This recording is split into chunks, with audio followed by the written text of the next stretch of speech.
Filosofia. Amor pela sabedoria, experimentado apenas pelo ser humano consciente de sua própria ignorância.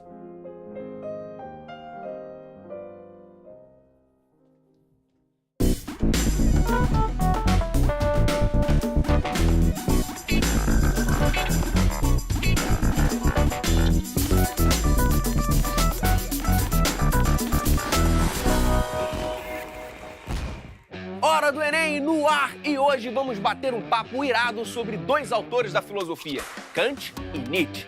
Pois é, Nietzsche é uma das paixões da filósofa Luciana Zaterka, que sabe muito sobre o autor e vai trazer dicas, hein? Mas é daqui a pouco, porque agora vai de Kant com um papo sobre moral com o professor Silvério Ortiz. Chega mais! Salve! E aí, professor? Meu cumprimento. Belezinha? Ah, tá ligado. Para começar, professor, qual a diferença entre ética e moral? Moral diz respeito aos códigos, às normas de conduta. Aquilo que a gente liga à ação como certo ou errado. E ética são os valores que sustentam essa ação. Dá para pensar a ética como sendo aquilo que sustenta as minhas ações, que justifica. Se eu perguntar por que você fez isso, a sua resposta vai estar ligada a algum princípio, a algum valor. Né? Então, o que você fez é a moral e por que você fez seria a ética. Ao longo da história, cada sistema filosófico pensou essa questão ao seu jeito. Quais você destaca? Os grandes blocos são, na antiguidade, a ética tinha uma referência da natureza. A natureza era o modelo ético, então nasceu para ser alguma coisa. Ao longo do período medieval, Deus, no Ocidente, o Deus cristão, ou a ética cristã. Ao longo do período moderno, seria o indivíduo, o antropos, aquilo que a gente chama de antropocêntrico. Então a ética vai ter esses fundamentos, de acordo com os seus períodos, então tá ligados, repetindo, ou na natureza, ou na religião, no Deus, ou no humano. Quer dizer, os pensadores que são mais comuns nas avaliações são os gregos, Aristóteles, Platão, que pensava com uma referência da natureza, e os modernos, que pensam centrados no homem, na razão humana. A ideia de que somos todos racionais, então todos podemos concordar com os valores que fundamentam a nossa convivência. Então, dentro do exame, esses são os que mais se destacam? São os mais relevantes. Partiu, então, questão? É agora mesmo.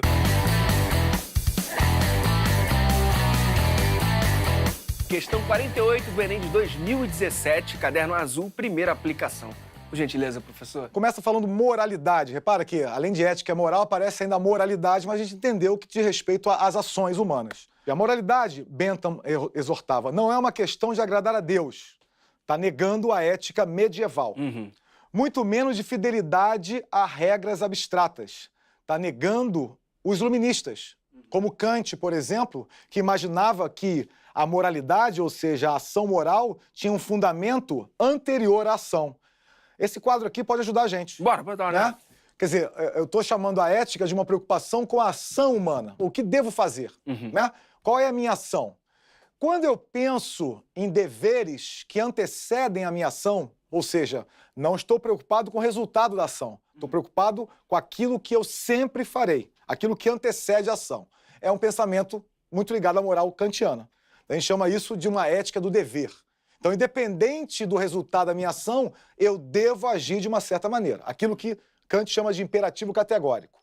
Nessa questão do Bentham e outros utilitaristas, a preocupação, ou seja, a justificativa, está no depois, na consequência da minha ação. A gente chama isso de consequencialismo. Ou seja, o que justifica moralmente o meu ato é o resultado deste ato. E no caso do utilitarismo, ou seja, da ética utilitária, no pensamento desses autores, era a ideia de proporcionar maior grau de felicidade entre os cidadãos. Ou seja, a ação moralmente boa é aquela que tem como consequência um grau de felicidade mais distribuído. A ação moralmente ruim é aquela que não causa felicidade no número grande de pessoas. Se eu fosse agir como professor utilitário, eu ia fazer com que minha aula agradasse o maior número de alunos. Entendi. Né? Se eu agir como um professor kantiano, vou fazer aquilo que eu devo, independente se o aluno vai gostar ou não. Então são maneiras interessantes de pensar. E o pragmatismo é muito próximo, né, do utilitarismo, na ideia de que é o resultado, mas aqui não tem a ver com a felicidade, tem a ver com a aprovação. no exemplo que eu citei da escola. O que é ser pragmático? Não importa, né, a felicidade, importa que meu aluno seja aprovado no exame do Enem, por exemplo. Ou seja, um resultado. Muito parecido com uma ética de futebol. Né? Você não quer saber se seu time jogou bem ou não. Você quer saber se ele fez gol. Tá certo? Se ele ganhou. Se ele ganhou. Então, é o resultado que apoia a ação. No caso, o Bentham, ele é um utilitário. Então, ele vai pensar em grau de felicidade. Veja o que ele fala aqui na segunda sentença. Ó. A moralidade, né, ele já descartou a ética medieval e também a ética kantiana. Então, ele continua dizendo, a moralidade é a tentativa de criar a maior quantidade de felicidade possível neste mundo.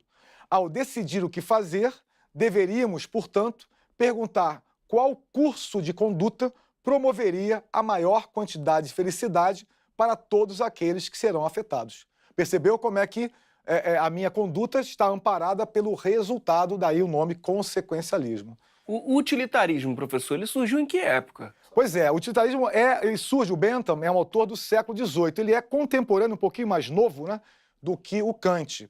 A gente dá para imaginar que a ética utilitária ela surge como um certo desdobramento do iluminismo.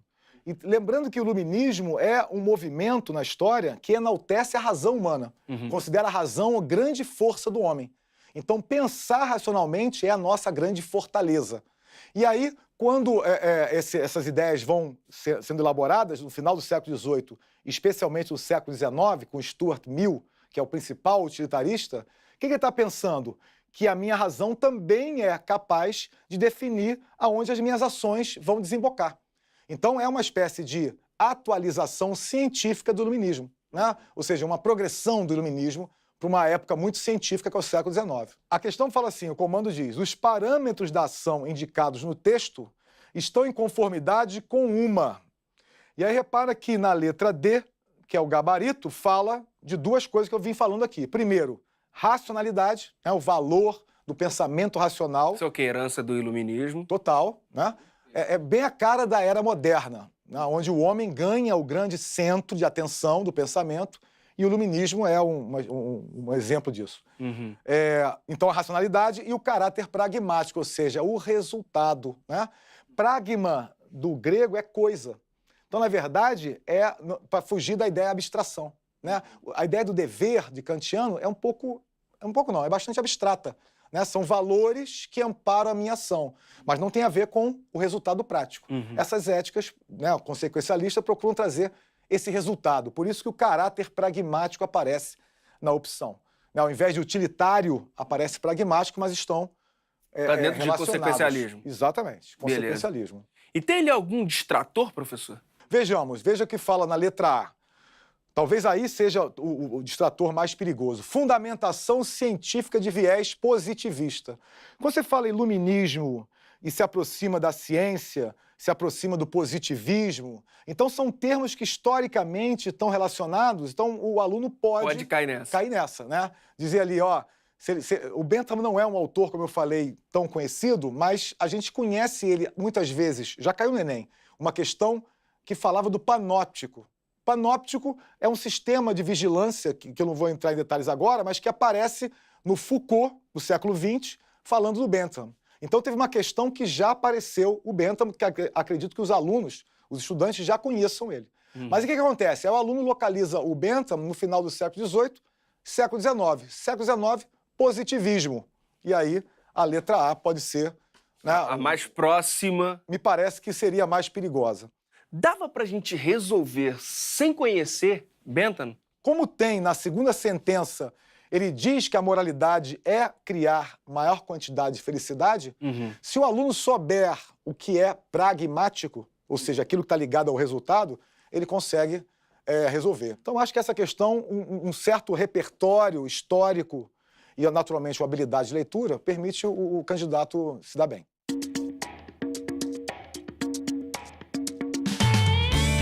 Professor, algum último conselho para a galera que vai fazer a prova nesse fim de ano? Tem uma série que eu acho muito rica para reflexão filosófica, que é Game of Thrones. Né? Não só a série, como os livros. 2 filmes eu acho que são interessantes para ser sugeridos. Invictus, que fala da história do Mandela. Sim. E o Abutre, que fala de um repórter que sai atrás dos acidentes mais graves, fala muito dessa sociedade contemporânea. Então, esses filmes alimentam a reflexão filosófica, a reflexão ética. Show de bola, professor. Valeu? Muitíssimo obrigado mais uma vez, viu? Obrigado pelo convite. Que isso, a gente que agradece a sua presença. Long live rock and roll. É isso aí, pessoal. Valeu. Agora a gente fala de Nietzsche, que, aliás, tem uma frase ótima.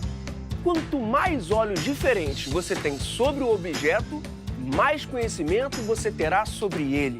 E quem explica é a filósofa Luciana Zaterka, por gentileza. Lande. Seja bem-vinda. Obrigada. E essa frase, explica pra gente.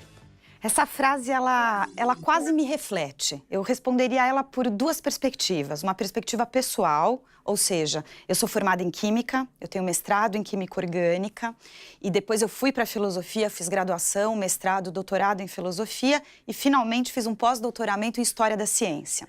Então, eu acredito que, na verdade, para você pensar sobre um objeto, para a gente poder conhecer um objeto, você precisa ter várias perspectivas. E o que Nietzsche está dizendo é exatamente isso. Quanto mais olhos, quanto mais afetos, quanto maiores pontos de vista você puder utilizar para entrar em contato com um determinado objeto, maior a sua objetividade sobre ele. Eu não sei o que você pensa, Lande, mas, por exemplo, se a gente pensar nos organismos geneticamente modificados, problemão hoje da atualidade, será que a química e a bioquímica sozinhas conseguem dar conta dessas questões? Se a gente usar a ecologia, se a gente usar a estatística, se a gente usar a ética, com certeza aumentando a nossa rede conceitual, talvez a gente enxergue essa questão de outra maneira, com maiores olhos. Eu acho que é por aí que o Nietzsche pensou. E quem foi Nietzsche? Quem foi Nietzsche? Olha isso, olha, já tá, faz até assim, né? Nietzsche foi um filólogo, músico, poeta, filósofo. Ele nasceu na Prússia, que era uma parte da Alemanha na época dele, inclusive uma potência na época dele, porque a gente sabe que o Bismarck, ele conseguiu anexar, com as guerras que ele enfrentou contra a Áustria, a Dinamarca, uma série de territórios, só vai deixar de ser a Prússia efetivamente já na Segunda Guerra Mundial. Então o Nietzsche nasce nessa perspectiva alemã. Ele foi uma pessoa que não teve nenhuma das suas obras valoradas enquanto vivo. Ele só foi um filósofo que teve, de fato, uma importância depois da sua morte. Ele faleceu já em 1900 e permaneceu doente da cabeça, mentalmente, por muito tempo. E a importância dele tá que ele foi um crítico extremado de toda a cultura, de toda a política, de toda a arte, de toda a ciência. Ele vem para balançar a coisa. Você disse que passou pela química e tudo mais, mas o que na química, assim, fez você mudar a forma de observar a filosofia? Porque você disse que vários olhares ajudam, mas como a química te ajudou a observar a filosofia? Eu lembro que eu estava ainda no então Mackenzie, eu era uma menina na aula de graduação, e eu estava tendo uma aula de química orgânica. E a professora, ela estava explicando o que era, imagina, um carbocation. O carbocation, ele é, digamos, uma estrutura imaginária que participaria de uma determinada reação. E eu comecei a me perguntar, mas como é que esse carbocation funciona? Por que o carbono, ele é a essência da vida e não o silício? Eu comecei a fazer perguntas que eu percebi que o professor de química, coitado, ele não estava conseguindo responder. Aí eu falei, bom, eu tenho que fazer uma segunda graduação, seja em filosofia, seja em psicologia, e aí eu vivenciei a necessidade desses inúmeros olhares. Voltando a Nietzsche, que conceitos dele continuam tão atuais? Você sabe que eu diria que não há um conceito atual, Landi. Por exemplo, se você pegar o além do homem, a vontade de potência, o eterno retorno, não são conceitos atuais no sentido próprio, mas o filosofar proposto por ele é absolutamente atual. Porque é um jeito de você olhar o mundo que não tem um olhar na transcendência, não tem um olhar em Deus. É famoso até a frase dele, metafórica, que anuncia a morte de Deus. O anúncio da morte de Deus significa o anúncio de todos os valores que eram ditados pela tradição judaica cristã. Não é que Deus morre, são os valores que ele carrega. Então a verdade da ciência cai por terra, a beleza da arte cai por terra, a verdade da moral cai por terra. Agora, se não existe mais um Deus legítimo que dá, digamos, a norma para essa moralidade, cabe a nós, homens e mulheres, pós-século XX, sermos o doador desse sentido. Portanto, perceba que há uma crítica ferrenha de toda a transcendência, de todo o além, de toda a coisa que vem de fora para dentro, e há uma proposta de vivenciar o aqui e agora, o nosso corpo, os nossos desejos, os nossos afetos, enfim, essa vida agora. E como Nietzsche se tornou Nietzsche? Eu acho que ele perdeu o pai muito cedo. Eu acho que ele pegou uma doença muito cedo, parece que foi sífilis, e ele teve uma vida muito difícil. Ele enxergava pouco, ele tinha dores de cabeça fortíssimas, ele tinha problemas de vômito, quer dizer, ele teve uma vida doente, né? Isso acho que ensinou ele a olhar para a vida de uma perspectiva que não era só saudável. E com isso, talvez ele interiorizou, digamos assim, as questões mais profundas da existência humana. E ele chegou naquilo que eu considero que é uma das grandes sacadas do Nietzsche, inclusive é um subtítulo de uma obra dele, torna-te quem tu és. Torna-te quem tu és, Lande. Sabe, se alguém quer que você faça física, engenharia, medicina, e você quer fazer música, ou você quer fazer arte, torna-te quem tu és, porque você fazendo aquilo que você é, aquilo que você sente, é que você vai poder ser o melhor. Portanto, eu acho que essa questão que ele propõe de afirmar o nosso ser é gigante. Existe um Nietzsche do dia a dia? Eu acho que, infelizmente, sim. É um Nietzsche, muitas vezes, muito criticado. É o Nietzsche da vontade de potência.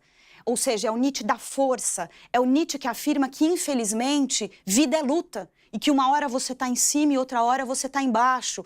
É o Nietzsche que mostra que as dinâmicas sociais, as dinâmicas que a gente vive, elas, infelizmente, são obstáculos. E que esse lado do eu, esse lado egoísta do humano, ele está aí presente no nosso dia a dia. Com o professor Silvério, a gente falou muito sobre Kant, sobre moral e ética, sob a perspectiva dele.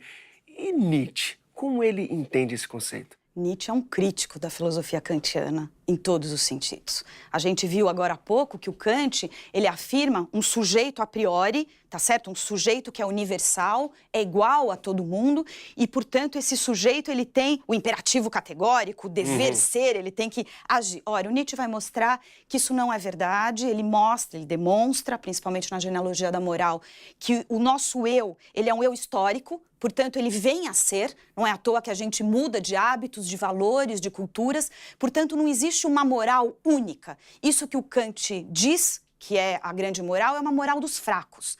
Na verdade, nós não temos que nos basear numa pseudo-razão coletiva, mas nós temos que nos basear, mais uma vez, no corpo, nos afetos, nos instintos, porque isso, diz o Nietzsche, é o nosso originário. Isso é o nosso eu autêntico. E foi a tradição judaica-cristã que fez com que nós hoje olhássemos essa força como culpa, ressentimento, falta, mas isso é um olhar dos fracos. O forte que afirma a vida, ele afirma suas paixões. Nietzsche também influenciou a filosofia da ciência? Sim e não. Ele se preocupou muito, eu diria, com teoria do conhecimento, que, é verdade, tem um vínculo com a filosofia da ciência. Por quê? Porque ele problematizou a relação do sujeito com o objeto, se é possível eu conhecer ou não alguma coisa. Existe o átomo? Existe a substância? Existe alguma coisa por trás daquilo que a gente vê? Então, ele problematizou essas questões.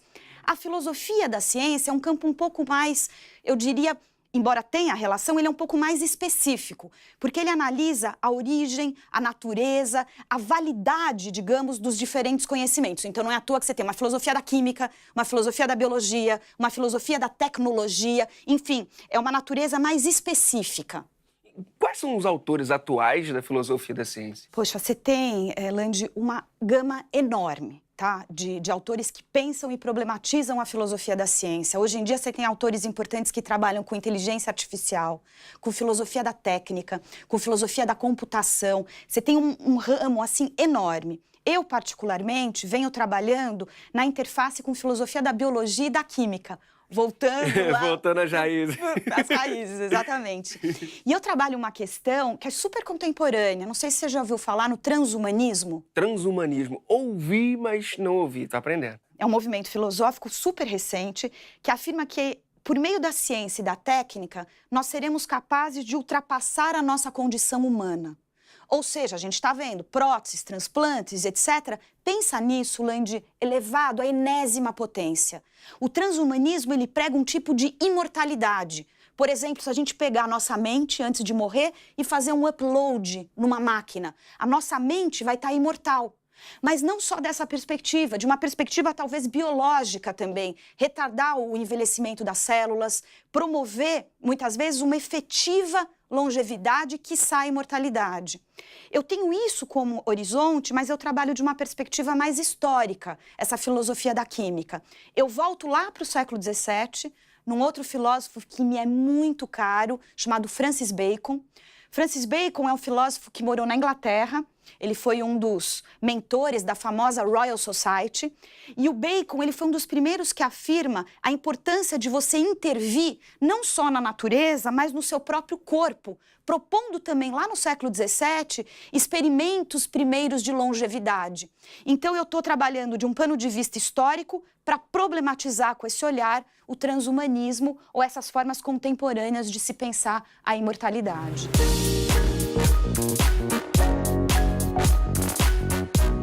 Bom, a gente está conversando muito sobre Nietzsche, mas não é uma leitura fácil. Então, o que você indica para o estudante que está começando aí no mundo de Nietzsche? Você tem razão, Landi. Nietzsche não é uma leitura fácil e, mais do que isso, ele pode ser muito mal compreendido. Porque como ele escreve por aforismos, pequenos trechos, às vezes você lê aquelas meia dúzia de linhas e acha que entendeu tudo. E não é verdade.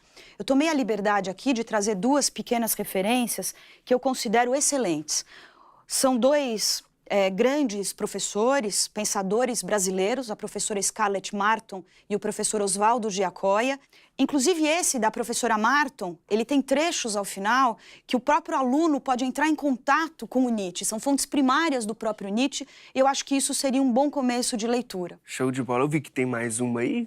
Esse aqui é a Genealogia da Moral, que é onde a gente encontra aquele primeiro aforisma que você citou, de quanto mais olhos, mais afetos, eu não podia deixar de trazer. Bom, você deu dicas e tudo mais, porém, por que é importante o estudante ler, ter um contato com Nietzsche? Para o nosso jovem, ele é fundamental porque ele critica a massificação, a superficialização, a supressão das diferenças. Quer dizer, essa padronização que a gente vive nesse mundo hoje consumista, absolutamente onde tudo tem que ser igual, né?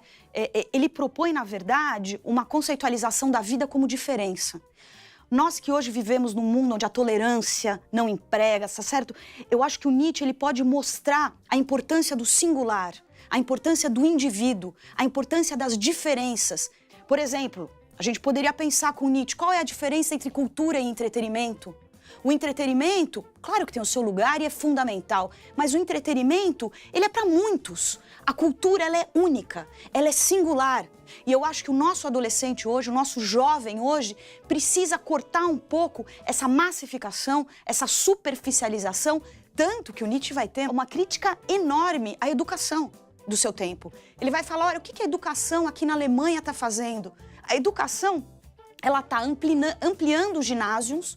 O que é o ginásio na Alemanha? É o nosso ensino fundamental 2 e o nosso ensino médio. A Alemanha, institucionalizando os ginásios, ela está ampliando as instituições de educação, porém, sem uma preocupação verdadeiramente formativa. Ela está simplesmente formando autômatos para o mercado. É isso que o Nietzsche não quer. Ele quer acabar com essa padronização e voltar para o singular. Para encerrar, devemos questionar o Enem? Eu acho que sempre devemos questionar. Eu acho que devemos questionar, sim, muitas vezes, o modo, a maneira, não sei, enfim, eu precisaria pensar com mais calma se nós devemos universalizá-lo ou não. Eu acho que da maneira como ele está caminhando, ele está bem, mas eu sou absolutamente favorável e uma entusiasta do Enem por si só. Eu não acredito em 100% do que o Enem faz. Eu acho que tem coisas que poderiam ser melhoradas. Eu diria que você teve um tempo onde o Enem tinha uma formulação de perguntas mais críticas, de âmbito mais teórico e reflexível, menos pragmático. Enfim, eu teria algumas críticas ao procedimento quase que operacional do Enem. Mas o Enem como instituição, o Enem como um instrumento válido, eu acho fundamental. Luciana, muitíssimo obrigado mesmo pelo Obrigada a bate-papo. você, viu? Foi um prazer. É isso, galera. Quer questionar a gente? Deixa o seu comentário lá no nosso canal do YouTube, youtube.com/TV Escola. E até a próxima. E no próximo bloco...